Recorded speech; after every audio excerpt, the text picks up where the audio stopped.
திணைகளில் பெருமணலாக கருதப்படும் நெய்தல் கடலை நோக்கிய நிலம். அங்கே பட்டினங்களும் பெருவணிகச்சாலை கொண்ட துறைமுகங்களும் நாவாய் கட்டும் பாக்கங்களும் பலதரப்பட்ட மக்கள் வாழும் அந்த நெய்தல் நிலத்தில் கடற்கரையிலிருந்து 3 கல் தாண்டி ஒரு சிற்றூர். மேற்கு தெருவில் நிலக்கிழார்களின் மதில் கொண்ட வீடுகள். அதிலிருந்து இறங்கி வந்தால் கடற்கரைக்கு செங்குத்தாக இறங்கும் கீழத்தெருவில் மீனவர்களின் குடில்கள். இரண்டும் சந்திக்கும் இடத்தில் ஒரு மேடு. அங்கே ஒரு மந்தையை நிழலாய் அணைத்தது போல் ஒரு பெரும் மரம். அந்த மரத்தின் கீழ் மக்கள் எந்நேரமும் உறைந்தனர். பல கதைகள் பேசினார்கள், பாடல்களும் பாடினார்கள்.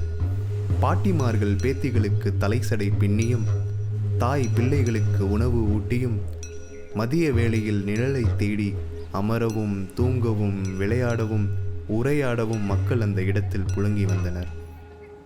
ஒரு நாள் மேலிருந்து வந்த ஊர் தலைவரின் மகன் அகந்தையுடன் மரத்தின் அடியில் உட்கார்ந்திருந்த சிலரை விரட்டி வெளியேற்றி ஊருக்கு பயனாக வேண்டும் என்ற காரணத்தினால் அந்த மரத்தை வெட்டச் சொன்னான்.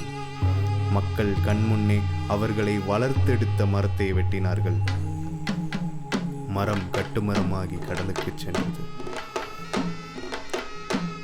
தலைமுறைகள் கடந்தும் மந்தை மேட்டில் இழந்த மரத்தின் நினைவாக மக்கள் ஆண்டுதோறும் கரையிலிருந்து மணல் எடுத்து வந்து அந்த மேட்டில் சடங்காய் கொட்டினர்.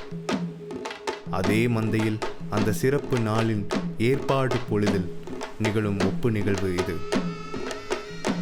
அடக்கப்பட்ட குரல்களையும் அழிக்கப்பட்ட மரத்தின் நினைவுகளையும் தவிர்க்கப்பட்ட நீதியையும் ஆடி பாடி அழுது மீள் நினைவாக்கும் நிகழ்வு இது.